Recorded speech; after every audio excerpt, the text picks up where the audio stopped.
आप दोनों जानना चाहेंगे, अभी ये दौर जो है बहुत टचवुड बहुत अच्छा है, बहुत प्यार मिल रहा है ऑडियंस का और सब जगह से, बट आप वो दौर याद करते हैं, अपना वो समय याद करते जब ये मुकाम हासिल करने के लिए जब आप आए थे, आप करना चाह रहे थे, कितनी प्रॉब्लम्स हुई थी, वो क्या हुआ था, वो पलट कर आप पीछे देखते हैं तो कुछ याद आता है?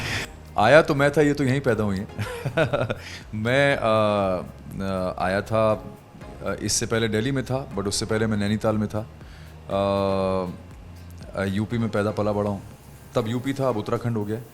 तो डेफिनेटली जब मैं यहाँ पे आया था तो एक वो ऐसा समय था जो ऑब्वियसली ज़िंदगी में कभी भूला नहीं जा सकता है, क्योंकि मैं यहाँ पे आया था तो ना तो मेरे कोई दोस्त थे, ना कोई मित्र थे, ना कोई काम था, बस उम्मीद थी, और मेरा उम्मीदों का बैंक बहुत भरा हुआ था। तो मैं उस उम्मीद के बैंक को लेके यहाँ पे आया, और मुझे ऐसा लगता है कि हाँ, थोड़ा समय लगा, लेकिन मुझे कोई भी अफसोस नहीं है। मैंने अपनी मर्ज़ी से, अपनी इच्छा से काम किया, और आज मैं जहाँ पे भी हूँ उसके लिए I think I am very very grateful to God कि मुझे यहाँ तक पहुँचाया। और सबसे बड़ी बात यह है कि लोग जानते हैं कि मेरा क्या टैलेंट है, मेरा क्या स्किल है, और उसके लिए मुझे इतना वो प्यार देते हैं, अप्रिसिएशन मिलता है। तो मुझे लगता है कि मैंने शायद जो भी किया है सही किया है, और ऑडियंस मुझे बहुत प्यार दे रही है, और इस प्यार को मैं और बढ़ाता रहूँगा। आप नहीं पैदा हुई, लेकिन जैसा मेरा कहने का मतलब ये था, जो इंडस्ट्री में आना मतलब इतना आसान नहीं है। लोग सपने देखते हैं बट बहुत लोग पूरे नहीं कर पाते हैं, बहुत सारी अड़चनें आती हैं। Of course I mean competition तो हर जगह होता है, right?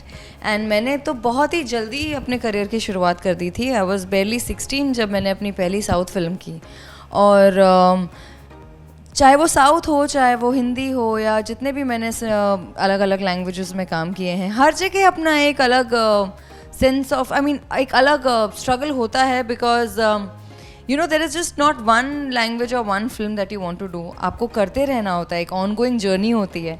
And to bag a film और to bag a project, there is a lot of I think इसमें पेशेंस होना बहुत ज़रूरी है, बिकॉज ये इंडस्ट्री ऐसी है, you can run out of patience in no time, and you need to be very strong first of all to sustain यहाँ पर, because यहाँ पर it's a very cruel industry.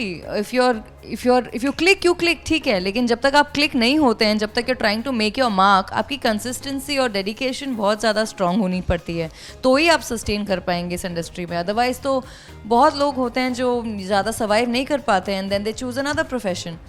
So I think I have been blessed because my parents have always been a huge support for me in my career, and they have always been that driving force कि मुझे पता है कि ठीक है, if a film is not working, that's not the end of my career. अगर मेरी कोई फिल्म जो चली है, of course it gives me a lot of happiness, लेकिन अगर कई बार मेरी फिल्म अगर नहीं चली, so I know that that's not the end of it, because an actor's career is not determined on the basis of your film working or not working.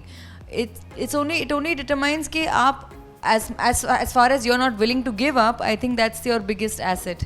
So जो भी struggles और hardships आए हैं, I've always faced it and I've always bounced back, और तब भी यहाँ थी, अब भी यहाँ हूँ, आगे भी यहीं रहूँगी, जैसी मेरी जर्नी आगे चलेगी।